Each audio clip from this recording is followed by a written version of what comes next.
Welcome to episode 12 of Using Your Brain for Success, the show that's all about helping you build a better life by using your brain the right way.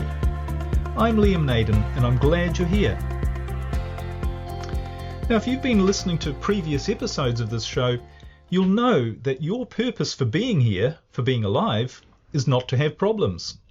And in fact, if you really work that idea to its conclusion, what it suggests is that there shouldn't actually be any problems anywhere in the world. Because as physical biological beings, humans, like all other species on the planet, we're all wired for survival. And the better your state, physical, mental and emotional, the greater your chances for survival. And the machine that you have that is designed to handle your survival, that's your brain. Your brain's sole job is to give you everything you need to be your best. And if it brings you something that causes you not to be your best, something that causes you to feel stressed, worried, afraid, or frustrated, in other words, if it brings you problems, then it's simply because it's not working the right way. Because problems and stress don't help you to survive or thrive. They weaken you, physically and mentally. So your brain, when it's working the right way, is actually doing everything to ensure that you avoid problems. And if you do get them, then to get rid of your problems as quickly and easily as possible.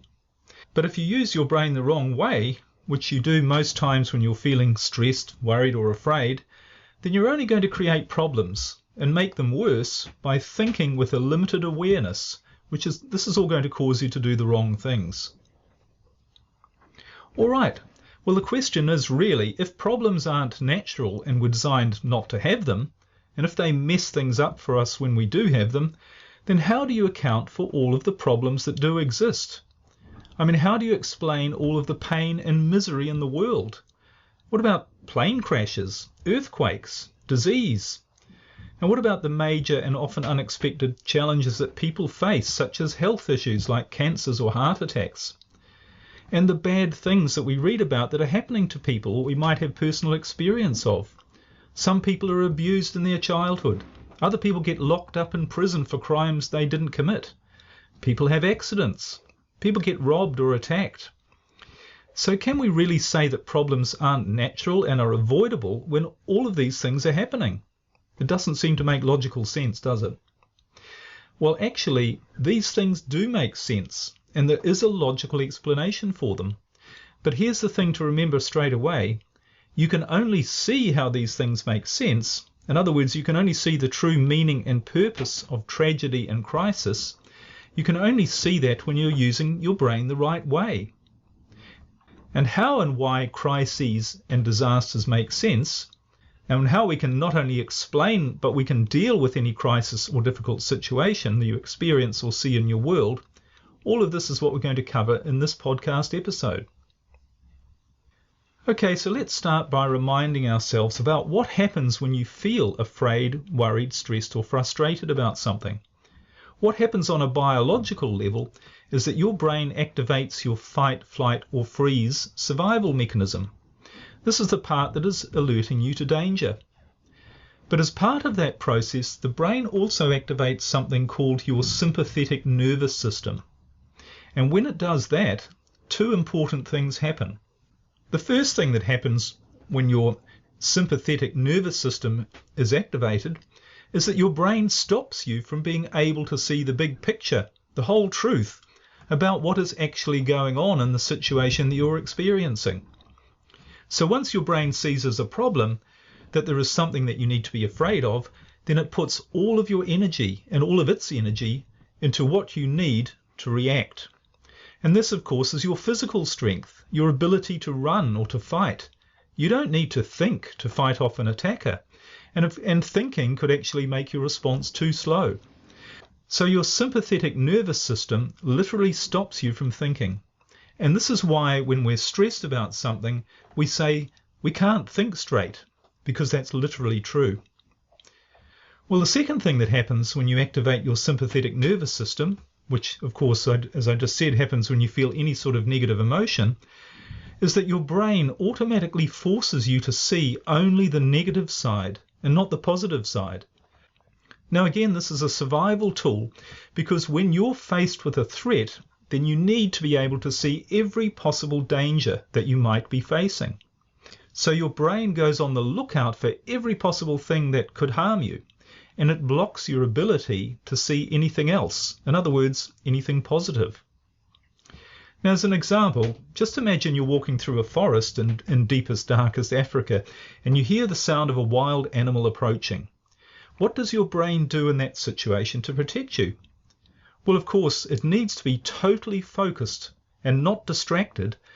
It needs to be focused on the possible danger. And it's going to be so focused on finding the answers to such questions as, what sort of animal is it? How far away is it? Is it coming towards me? How fast is it approaching? Are there any other dangerous animals nearby? These are all the things your brain is focusing on, and of course it needs to. It can't be distracted, because distractions could mean you misread the danger and the animal eats you. So your brain can't have you thinking things like, oh, isn't this a beautiful forest? Look at the sunlight reflecting on the leaves of the trees over there. Aren't those beautiful flowers just around me? What lovely colours. No, your brain makes sure that you don't see any of these things, even if they are there. Seeing any of these things is not going to help you survive. But you can see here what the problem is when you're looking at something that isn't a threat. So if you're feeling stressed, worried or afraid, your brain is literally forcing you only to see the negative in a situation. And because you're not thinking properly, you're going to see things much worse than they really are. And this, in a nutshell, explains our reaction, not just to small problems that we have to deal with, but to every single thing that makes us feel bad. And that includes crises, tragedies, and disasters in all their forms. Because the truth is, our brain isn't showing us the big picture. It's not showing us the truth. It's not showing us what is really going on, and it's not showing us the true purpose behind what is going on. It's not showing us the hidden perfection in every single event, in every creature, every circumstance that exists. And we'll cover this a bit later. No, it's only showing us a limited and very negative perspective and interpretation of an event or a situation. So in a very real sense, when you see something that you think is a problem, and that's whether it's a tragedy or an unexpected event in your own life, or even when you turn on the news and see all of the disasters around the world, the people who are suffering and everything else, and when you see this and you start to feel angry or sad or frustrated or fearful, then your brain is automatically going to shut down your awareness and you will see things in a very limited and very negative way. Now you might be saying, well, hang on a moment, Liam. That's fine, but what about all those children killed in that war that I heard about on the news? Or that poor man who lost his wife to cancer and he was so heartbroken that he took his own life? And in my own life, you might be thinking, what if my marriage is falling apart and it's destroying my family? Or a friend of mine has been diagnosed with cancer? These are bad things. You can't just sugarcoat it and say they're not problems or they're not deeply upsetting. You can't expect me not to feel bad about them. Well, you might be thinking all of these things and it's a natural reaction, but here's the truth.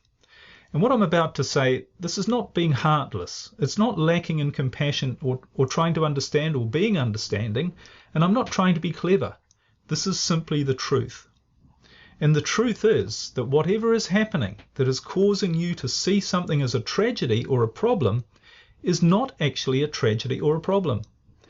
It's only your brain, from your state of limited awareness, telling you that it is.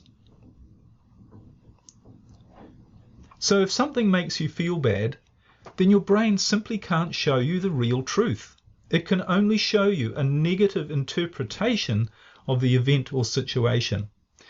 So any pain that you feel due to anything going on around you is not from the event, situation or circumstance itself, but from what your brain is telling you that it means. I'm going to repeat that, it's so important. Any pain that you feel due to anything going on around you is not from the event, situation or circumstance itself, but from what your brain is telling you that it means. Now, you know this is true when you realize that two people can look at the same situation completely differently. and one will see a problem or a disaster while the other person doesn't. They might instead see it as a great opportunity or simply something not worth worrying about. And the only difference is their perspective. In other words, what their brain is making them see. Now let me give you an example of that. Imagine there is a man who told his wife that he wanted a divorce. How would his wife feel about that, do you think? Well, it would depend on her perspective, wouldn't it? She might think that by accepting her husband's decision and getting a divorce, she might not be able to find someone else because she thought she was too old or that no one else would find her attractive, and she'd end up alone and unloved. And she might think she could never find someone else as good. She might think that the end of her marriage would be the end of her dreams and that she would end up looking back on her life with regret that her marriage had ended and feeling that she hadn't tried hard enough. And she might think the divorce would harm the children. She might think the divorce would mean that she was a failure and that others would judge her as being a failure. Now, if she thought any of these things, then her husband telling her that he wanted a divorce, that's going to seem like a big problem to her, isn't it? She's going to see all sorts of negative meanings and outcomes, and it's going to make her feel stressed, upset, and afraid. But what if her husband's decision for a divorce meant something very different for her? What if she was tired of the marriage and she'd been wanting to end it herself? What if she was no longer in love with her husband? What if she'd fallen in love with someone else and would rather be with him? And what if she knew that she wouldn't be a failure, that it was not the wrong thing to do for her, that it was the right thing to move on and get a divorce? And if she knew that her children would be fine?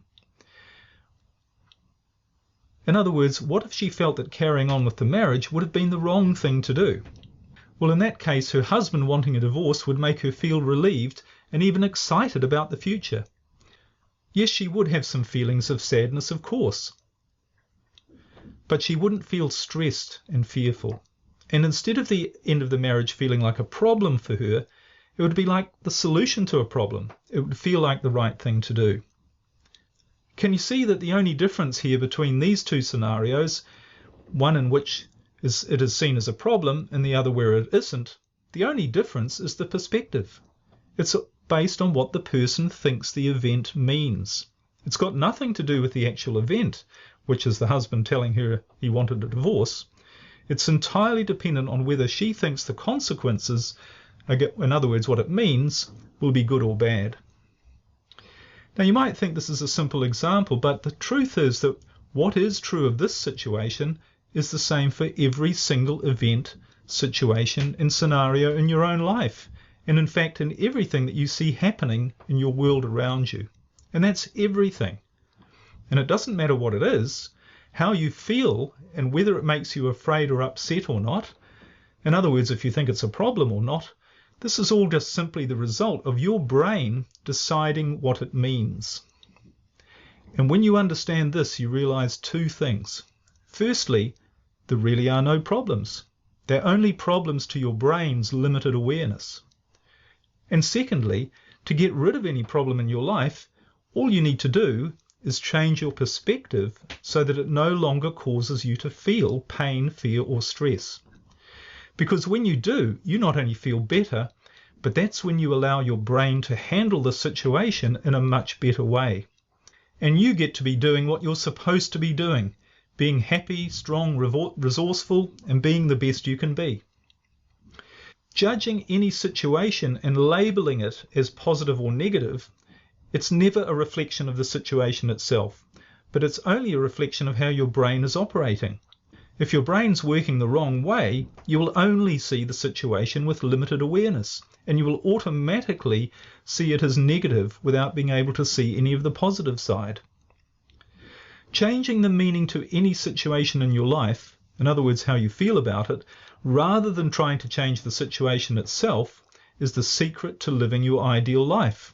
It's the secret to using your brain the right way and being in control of your life. Because you can't control what is going on around you, but you can control how you feel about it. And when you do, so that you get rid of your fear and negativity, you open the full resources of your brain and you see the truth for what it is. and you allow your brain to operate the right way, and that puts you in harmony with the perfection that actually does exist in everything within and around you. Now again, you might say, hang on Liam, you're just playing mind games. You're saying pretend that everything is good about a problem and ignore the bad. Well, actually, I'm not saying that you should pretend or ignore anything, but I'll agree with you that this is mind games. Yes, because here's something for you to ponder over. Your life experience is just one big mind game. That's all it is. Every experience in your life and how you feel about it is 100% determined by your perception. There is no objective reality. Everything is just your perception. And no two people are seeing the same thing when they're looking at the same thing. This is why in court cases, witnesses to an event often have completely different stories. And it's simply because every person's brain is literally seeing things differently. So if how you see and feel about everything in your life and your world is a choice, and it is, what do you choose? Do you choose to stay in survival state, feeling stressed and afraid, and only being able to have a limited awareness? Or are you going to choose to live in your natural creative state, with true awareness, true perspective, and therefore being in control of your life? All right, now I know you're not convinced. I know you're still thinking, but hang on, there's no way that I can see that some of the horrors in the world, the injustices, I can't see that they're not horrific. There's wars, abuse, injustice. These are all horrific things. Well, I'll give you a couple of examples shortly, but the fact is that your brain might tell you they're horrific, but how do you know they really are? How do you know the difference between what is happening and what your brain is telling you is happening? You can't, because there isn't any difference. It's all in your mind. And again, this isn't being heartless or lacking compassion for others and for people who are feeling pain. It's actually the opposite, because this is freeing people from pain, this idea, and unnecessary pain. Because the only imperfection that you see in your world is created by your brain working the wrong way. Now, I know this is a deep concept to get your head around, if you forgive the pun, but when you really grasp it, when you really realize that imperfection only comes from the way your brain is seeing things the wrong way, then that's going to transform your life. And this is why I created neurostate rebalancing, because I realized that in my own life and in the life of others who I've coached and helped, as well as pretty much for every other person I've observed, I've realized that the only difference in people's lives and how they felt was not about what was going on, but it was about how their brain was perceiving it. And what for one person is a problem, for another person it's an opportunity. So neurostate rebalancing, this works to get your brain working the right way so that you see the opportunity side rather than the obstacles. You see the good in the world rather than the bad.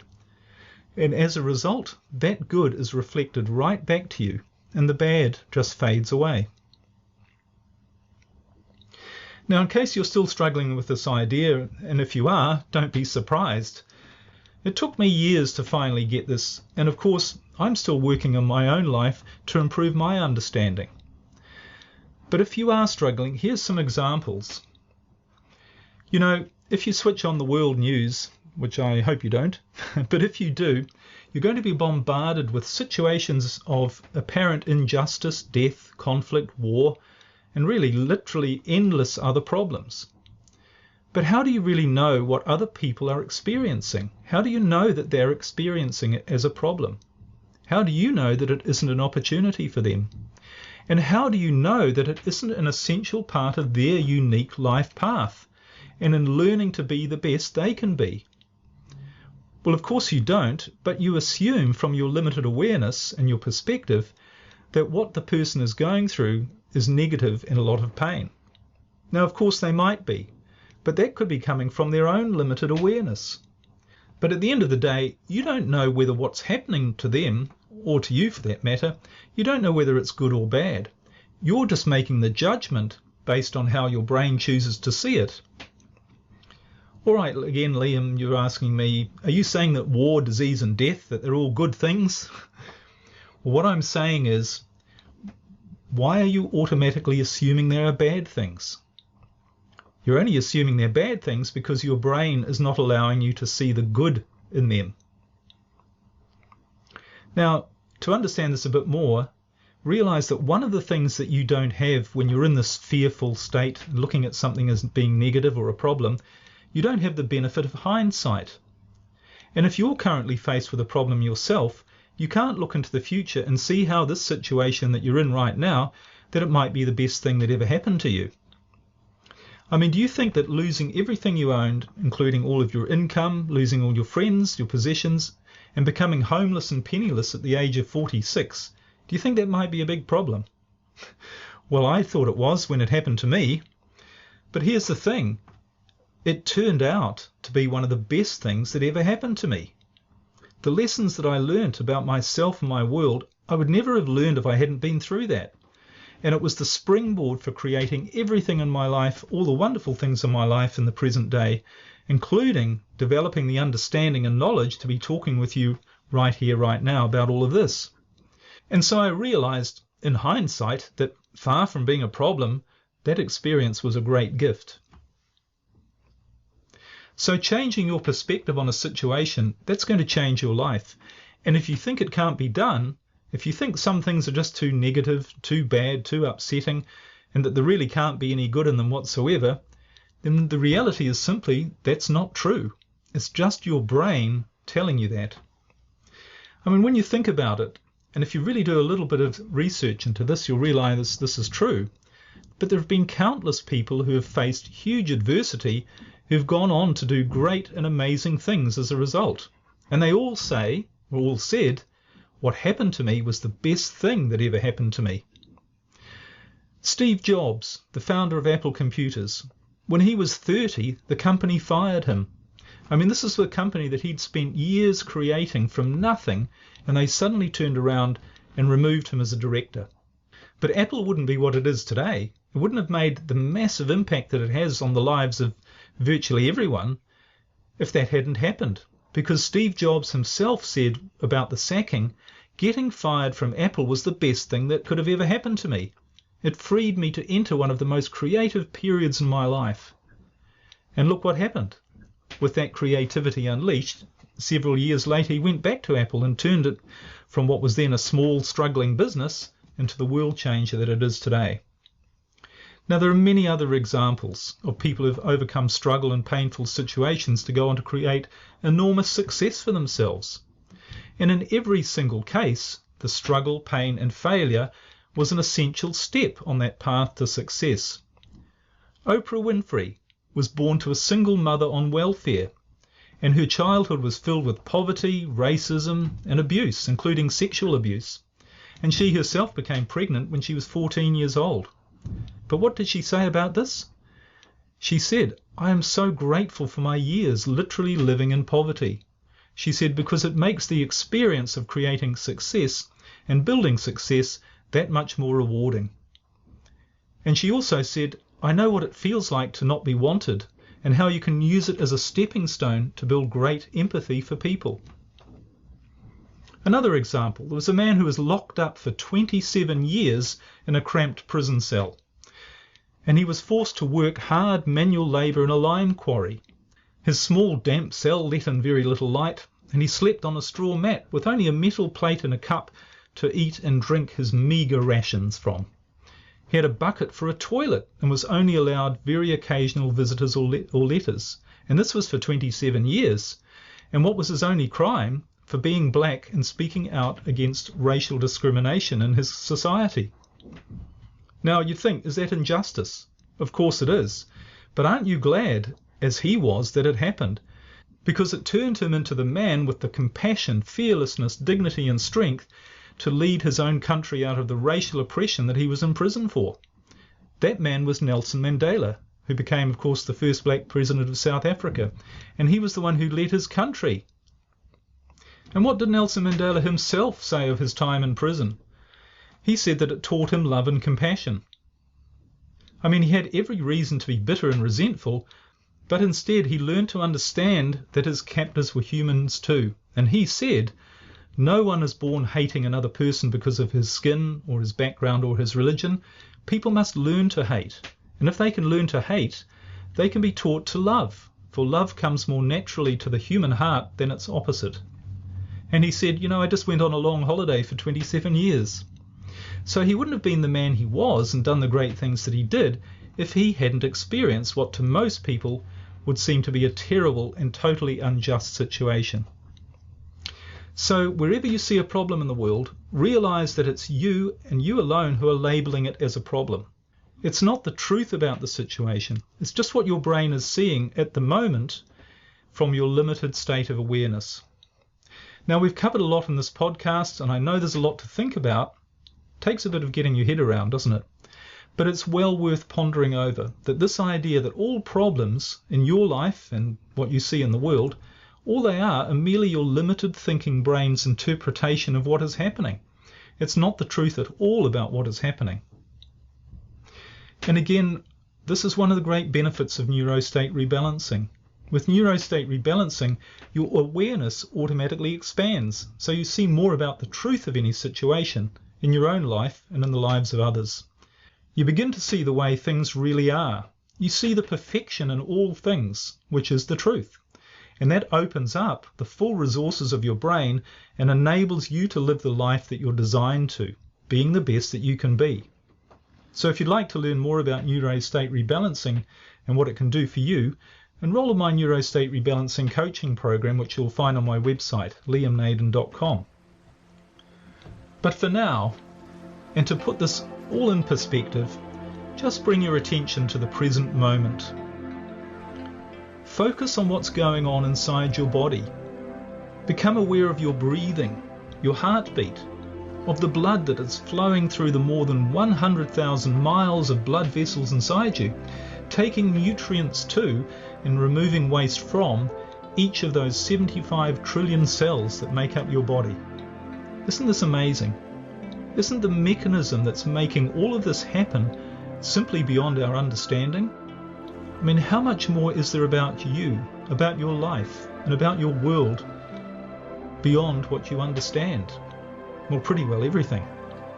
But there's a part of you that does understand, and it's the part of you that knows everything, and it knows how to make everything in your life work smoothly, and that's your brain.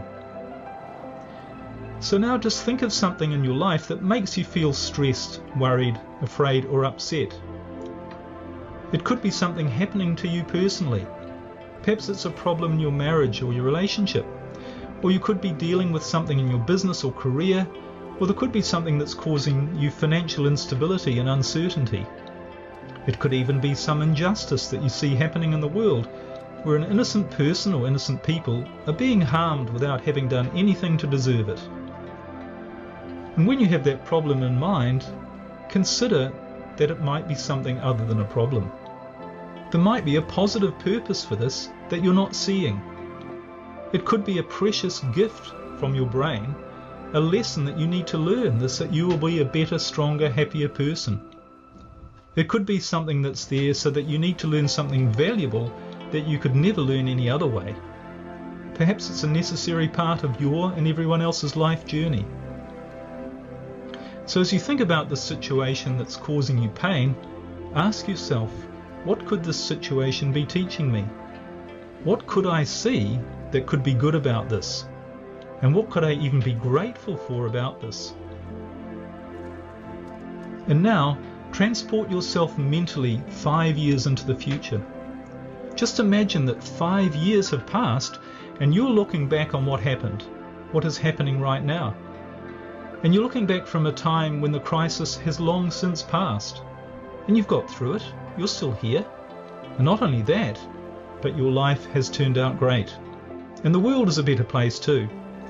And from that place, 5 years on, you look back on what happened those years ago, at the time when you were struggling with the problem of the thing that had you so worried and so upset, and you say to yourself, wow, what an amazing time that was in my life. It was incredible how much it made me change and become a better person. I learnt so much from that experience. It taught me so many things about how to be a better person. And I realised that even though I couldn't see it at the time, things did turn out for the best. I wish that I knew then what I know now, that things would turn out for the best, that I needn't have worried so much, I needn't have tried so hard, I needn't have become so angry or frustrated. And the disasters I thought would happen, well, they didn't happen. The world moved on, I moved on, and wonderful and unexpected things happened instead. Life really is a miracle. You see, the thinking part of your brain can't see into the future. Neither can your fight or flight survival brain. But your creative brain can. Your creative brain, which is your connection to the infinite intelligence that's responsible for creating everything that exists in every moment, this creates perfection in every moment. And all you need to do to recognize and use that is to let go. Let go of fear and worry, because your creative brain simply can't work properly when you're blocking it with negative emotions. So just allow the perfection to unfold, which it will if you let your creative brain do its job. Use your brain the right way and you'll finally see the truth, not only about your own life, but about everything and everyone in the world around you. And you'll realize that there are no crises, no disasters, no tragedies. Everything is as it should be, perfect, right here and right now. That's all for this episode of Using Your Brain for Success.